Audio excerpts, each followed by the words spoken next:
I'm not selling anything. That's the first thing you need to know. And I don't prepare taxes anymore except for the family ones because, yeah, no. The last ones I did were from New Orleans, so the last ones I did were Katrina returns. That's enough to make anybody run for the house. So what we're going to talk about today is just some easy things you can do with money to just make the most of it. It's a necessary evil. It's everybody never has enough, and the people that you think have enough, we can't manage our money like those people do. Those people aren't in this room. I'm not going to talk to you like you're one of those people. But one things I do want to do is everybody has a bad money experience. Everybody has made bad choices with money at some point in time. I've done it several hundred times. So don't be embarrassed that you've made a bad money choice at some point in your life. If it hasn't happened yet, it will happen. You'll buy something and you'll go home and you go, why the crap did I just do that? Or it'll be a year later, you go, that was the worst thing I ever purchased or way I spent my money in my life. It will happen. Okay, so just move on. It's things that are done. You just have to recover from those things. But what we're going to talk about today is just those little itty things you can do to kind of make it easier to get through. So we've got here a couple of things you may not think are the same. Does anybody know why these are the same? Cars cost money? Sure. They both depreciate? Oh God, all that cash in my mattress, I was hoping it was going to stay there. I don't have either one. They're both fiat. The first time I learned about fiat, for those of you who don't know, fiat is what we call just a currency that is just basically meaningless until a government or some other entity puts meaning to that piece of paper. That piece of paper doesn't mean anything. It's about $3,000. We went to the Treasury Department one time where they print the money in DC, and when they misprint money, they shred it like this. And so this was a bag of shredded money. I paid, I think, $5 for the whole bag. But doing what I do, I'm a controller in accounting, I just thought it would be awesome to have $3,000 in a little plastic bag. And actually took some and put it in a glass baby jar. It sits on my desk at work.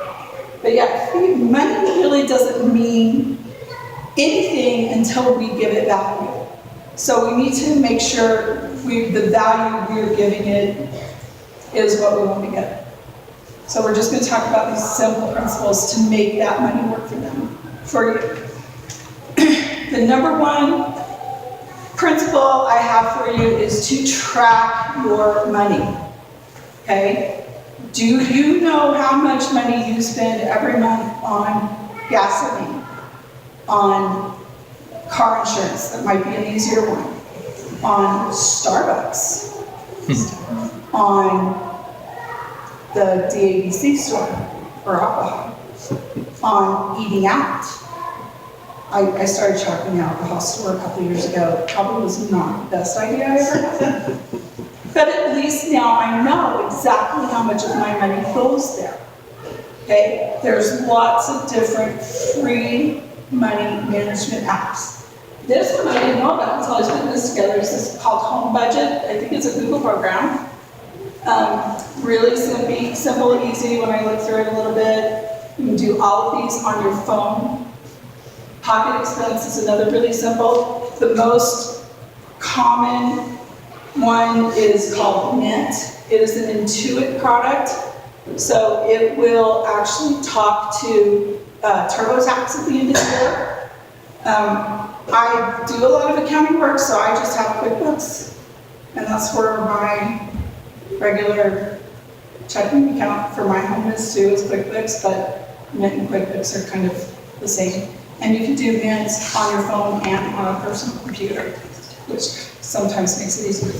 Are there security concerns about withdrawing information from your bank? No, the developer of these have taken care of all those, and you have to put in, so when I get in and put in my code, when I hook up with the bank, I have to put in a separate code for a banking login, and don't make it the same as your bank login.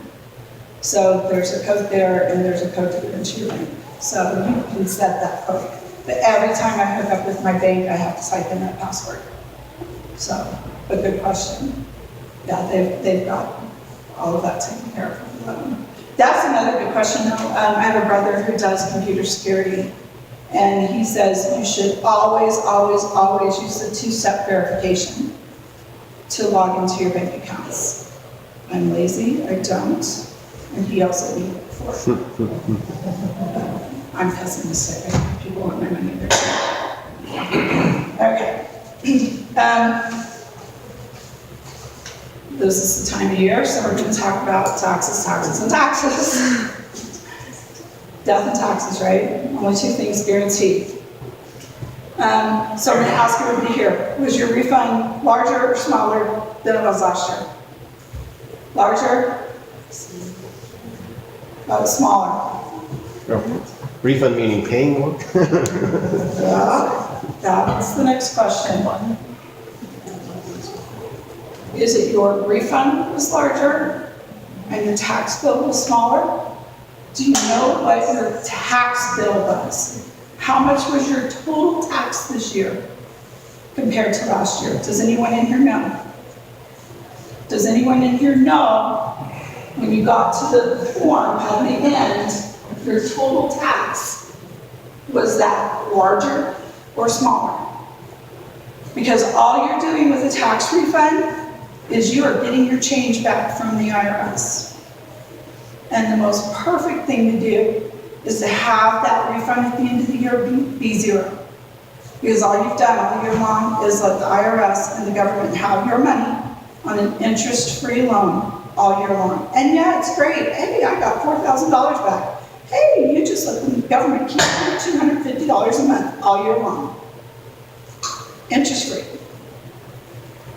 And I think if we can get people to change that thinking, you might change the way you think about a tax refund. So even if you have earned income credit, even if you have other credits that maybe aren't actually taxes being paid, you can still get part of your refund every month all year long. And I mean, if somebody told me I was getting a $150 a month raise, I wouldn't be complaining about it. So I highly recommend that if you are getting a super big refund every year, you go in and you change your W-4. Okay? I had somebody tell me, yeah, but I have 3 kids and I've already put 3 exemptions on the W-4. That's not what that is. You can have 102 exemptions on your W-4. All your W-4 is to try and match up your withholding to your tax bill. It's not counting your kids. Okay? So that's like the short, very short version of all that. Okay, savings. Who's guilty of doing this on a daily, semi-daily basis? How much do we spend on things that we should or could be making at home? I mean, if you make your coffee in the morning before you leave at home, it's pennies, right? Even if you go to Maverick and buy a coffee, it's a couple bucks. It adds up quick. It really, really does. So I'm going to teach you about this rule of 72. Has anybody heard of this before? Okay. Rule of 72 is you take the rate of return that you're getting on a savings account. Right now, I know a couple places you can get about 3% on a true savings account. It's not a CD, it's not anything that's going to track you in for 5 years, a true savings account. American Express has American Express online accounts, and they're doing about 3%. And that's also great because it takes so much to get the money out of it It's just an online transfer, but it's not like you just go to the bank and cash it out of an ATM. It's almost 3%. So it's awesome. You take what you're getting, 3%, divide it into the number 72, it's going to take the money in that account 24 years to double by compound. Okay? If I can get 12% on an account, that money will double every 6 years. Don't know about you, I like the 6 years as opposed to 24. This number down here, Barb, you can't get 12. I pulled this off my IRA statement last night. This was my rate of return on my IRA statement last night. I am not a wild and fast investor. These are invested in very conservative funds. I have like 5. Okay? The last year was 31.68 rate of return on my IRA. That's going to double every 2 years. Okay. Which brings us to, I want to show you that calculation now.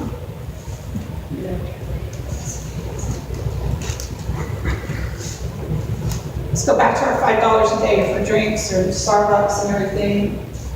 $5 a day is $150 a month. When I was doing that presentation, that picture of the Starbucks cups was the article that went with it. She said she had spent more than $20,000 at Starbucks in her life when she was mid-20s. So it got me thinking, that's ridiculous.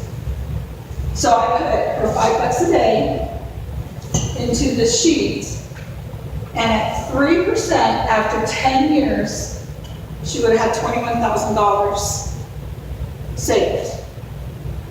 If she could have got 6%, that's $25,000. But if she had been putting it into a mutual fund after 10 years, $75,000 for cutting out $5 a day. So if you put $150 a month away, that's how it compounds. Yeah. Seems like, to make sure everybody's expectations is right, and don't they say like across a very, very long term, even accounting for recessions and stuff, like 10% is a good average, even counting for inflation, like Yeah. invested along. 24 seems high. 24 seems high. So even 6% would Even be, 6% is good. you know, if you've got it like in an American Express high balance savings account.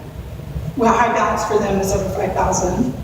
So if you just have to put it somewhere till it got to 5,000. But after 10 years, I can pull up that's for a 25-year-old.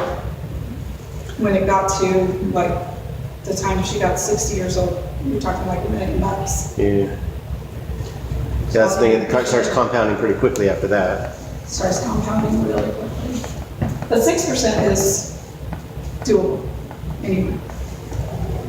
I'll just tell you a real fast story. I was actually selling mutual funds and retirement funds and everything when 9/11 hit. And the stock market got shut down for 3 or 4 days.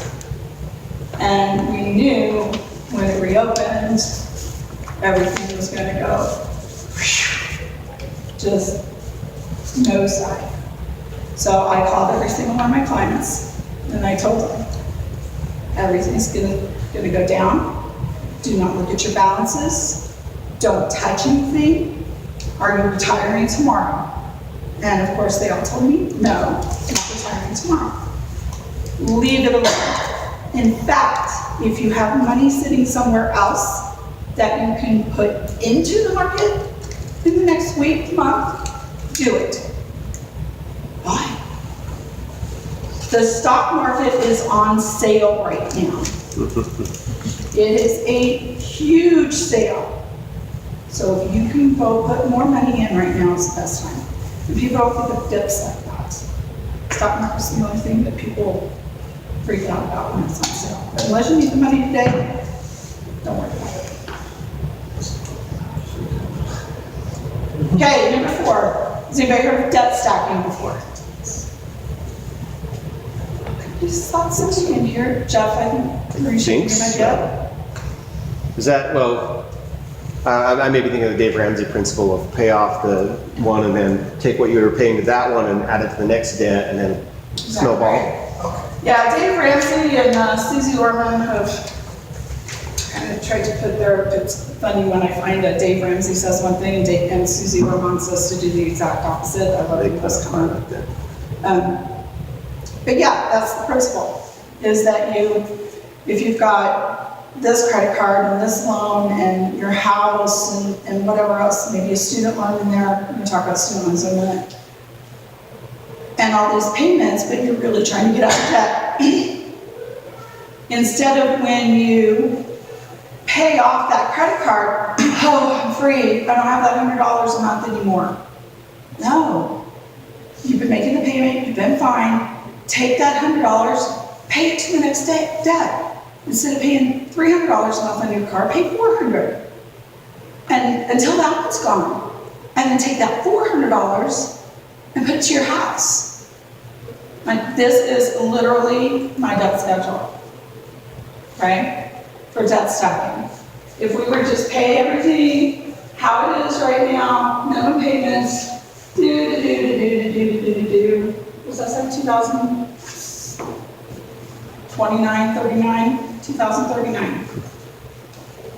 But if I just debt stack it and just take the one and pay off the other, our payoff date is June 2026. That is my house. That is every car, every student loan, everything. 7 years. And not paying anything more than I'm paying today. Why would you not do this?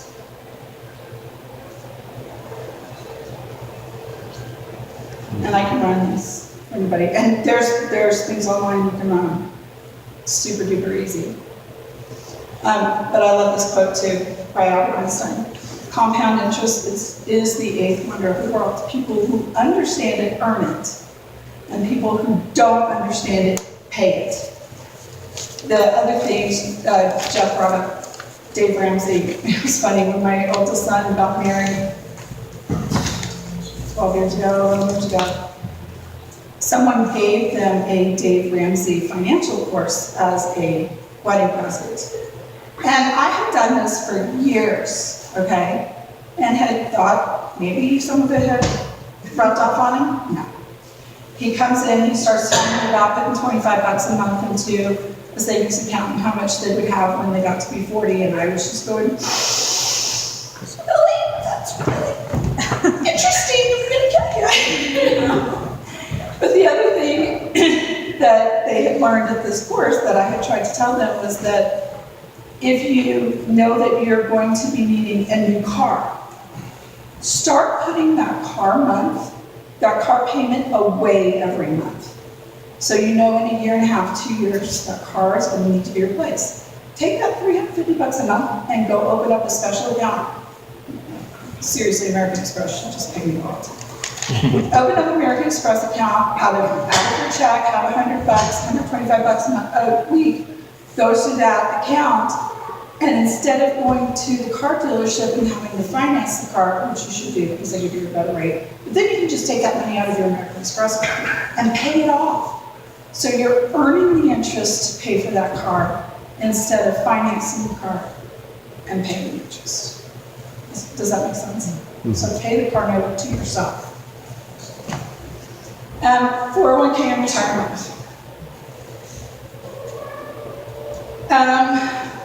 Who here has a 401k plan at work?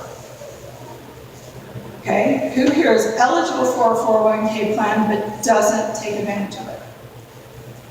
Okay, I'm gonna pick on you because you've been in my house, so. Go right ahead. Why don't you take advantage of it? Because I honestly don't see myself retiring. I'm most people that plans to work until I drop.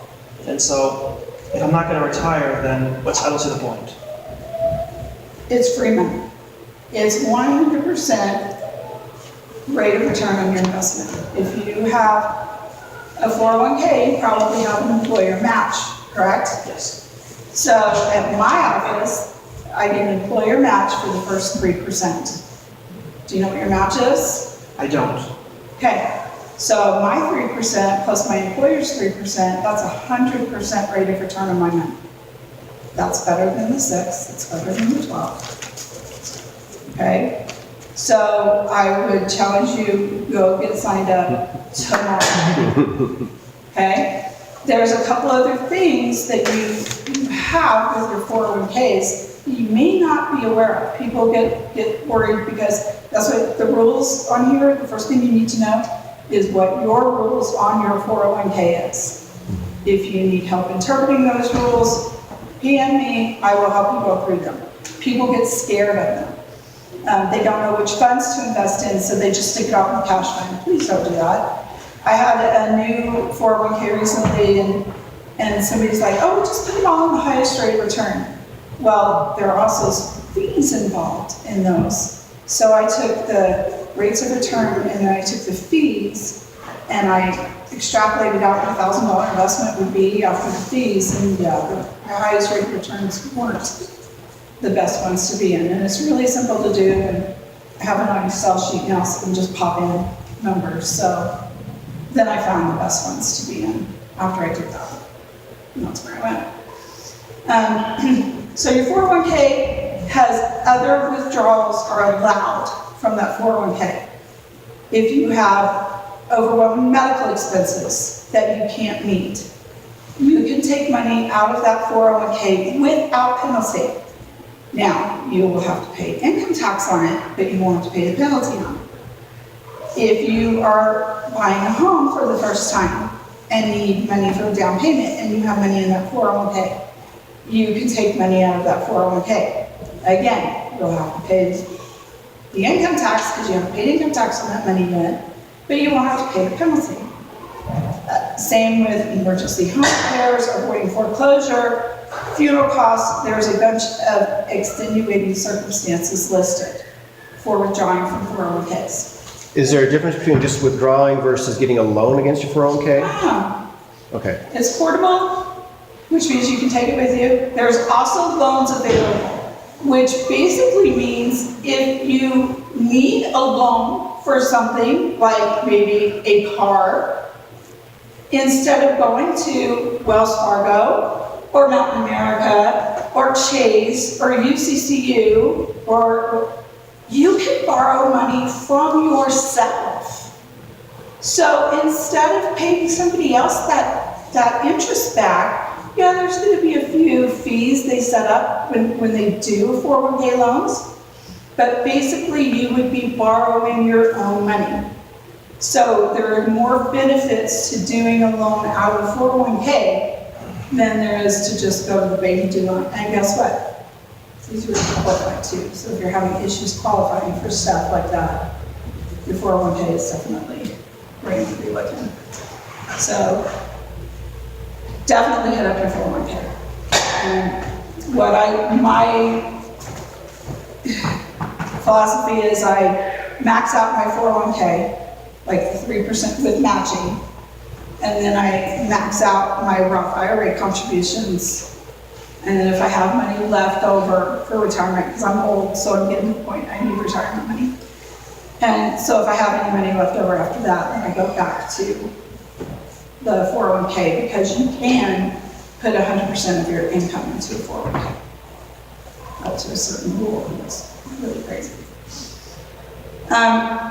Barbara's question. Yeah. Do you happen to have a quick comparison on showing like what the difference would be taking out a loan against yourself, your 401k versus going to a traditional bank?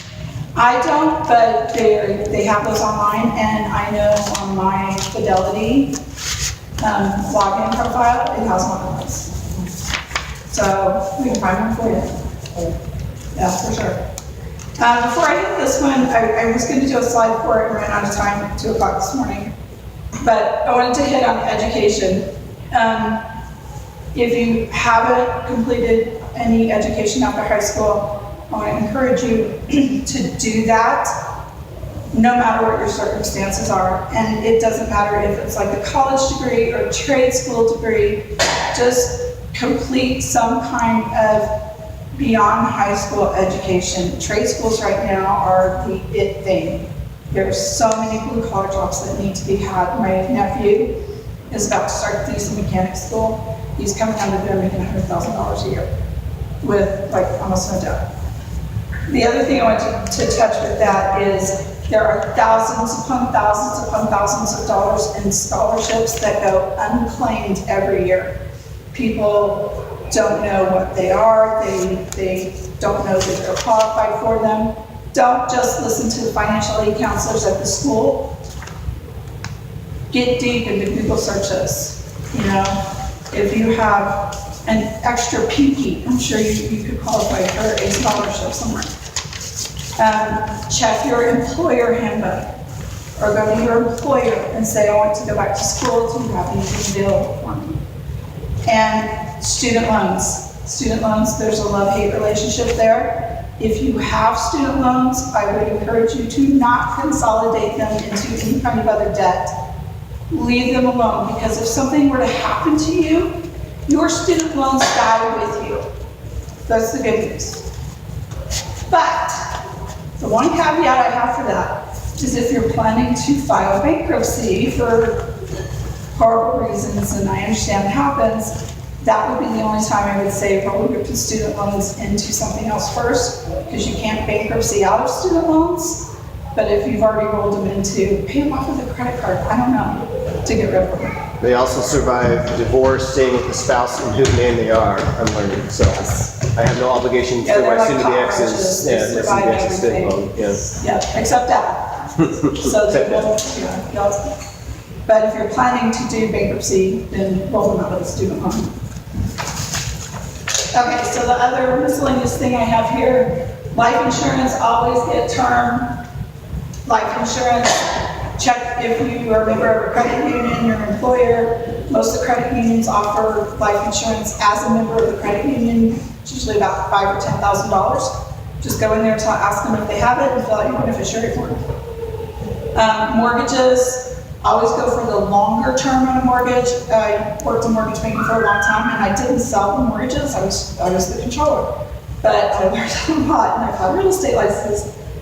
But with the, I can get a 15-year mortgage and lower my payment. Yes, but if some kind of financial hardship happens to you, or the higher payment and lower the rate, but if you get a financial hardship and you need the lower payment, you're not going to be able to do it. So go ahead and get the 30-year loan and make the higher payment. It'll be the same thing.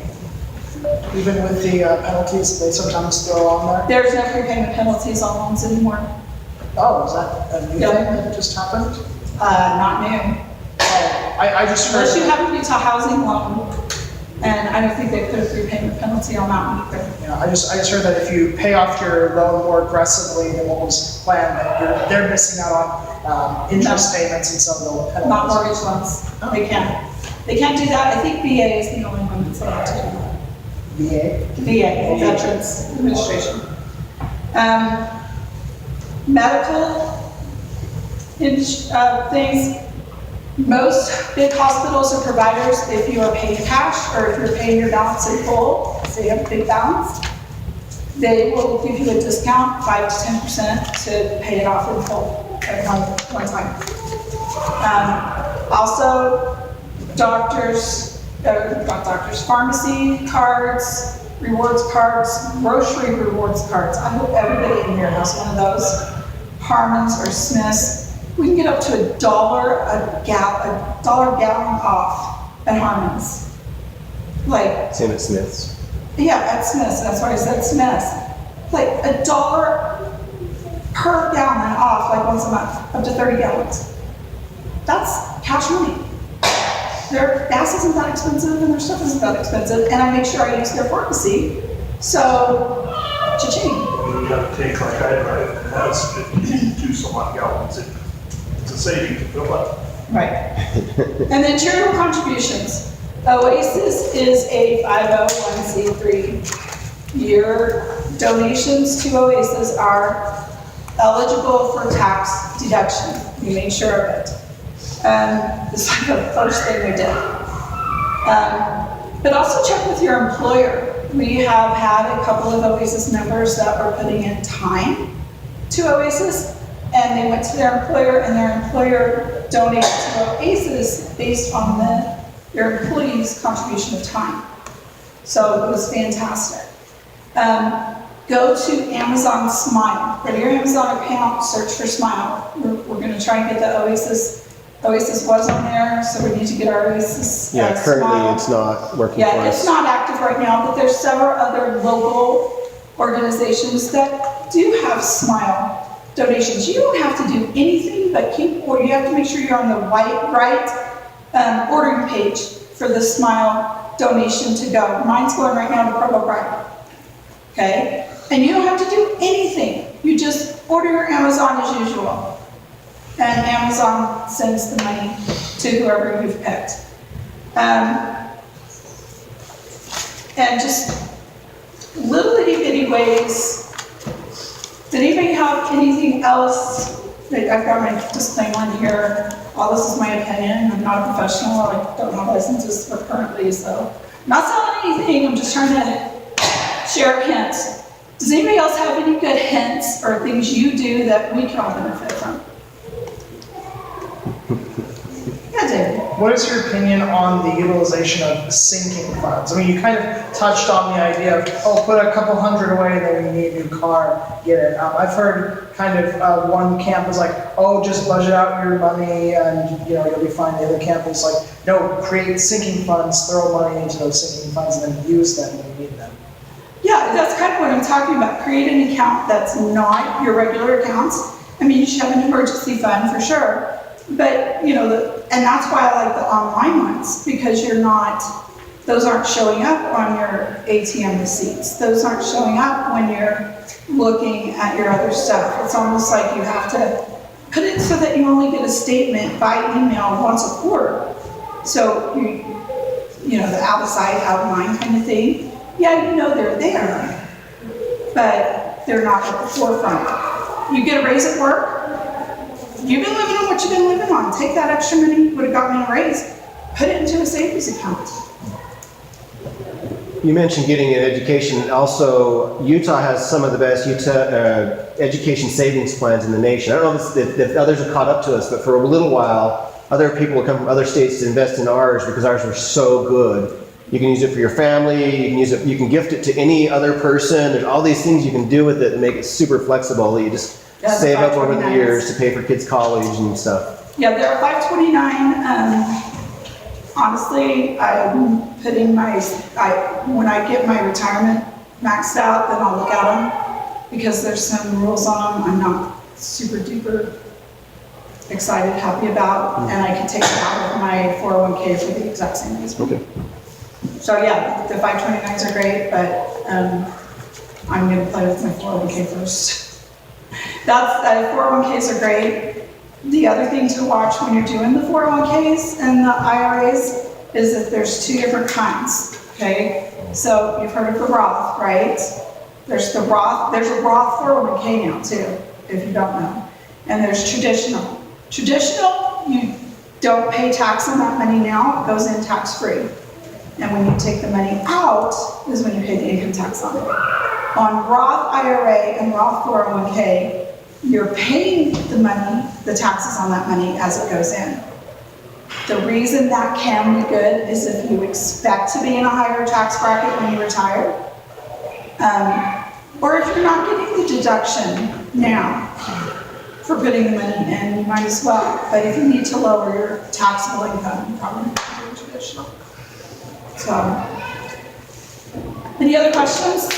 I know recently with the tax reforms, they raise up what you get back as a refund, but they also raise how much you would need to qualify for a refund outside of the standard deduction. Do you happen to know offhand what the new percent is for how much you'd have to be donating charitably in order to get a... Yeah, the standard deduction went up to like $24,000. It's the first year I have not met itemized deductions in 2025. even if I had probably 10,000 or so in charitable deductions, I would not have met it. It was insane when I saw it. So with mortgage interest, medical, that kind of thing, and I had a good number of charitable deductions. Yeah, still didn't meet it by probably 10 to 15. It was crazy. I've heard that it's better to hire a financial planner who's fee-based. Other than that, is there a way to pick a good one? Yeah, it's okay to do that because otherwise they're generating commissions. Honestly, I do everything I need to do, like Fidelity online, things like that, and you can call them and talk to them. Depends on what you need done. If it's a huge amount of things, if it's just deciding where to allocate your 401k to, I would say post something on the Oasis group or some other groups in town that are local, and somebody like me is going to say, come over to my house for an hour, I'll help you figure it out. Because it's really not that hard. I mean, they're going to want to go through what's your risk aversion, and they're going to get paid one way or another. And the thing is they get, I do some bookkeeping for some financial analysts, and they get paid every year that you renew. So I stay away from them. So. Okay, Deb is giving me the sign. Oh, books like this are great. Don't go pay full price for them. Go to Savers or GI and absorb them.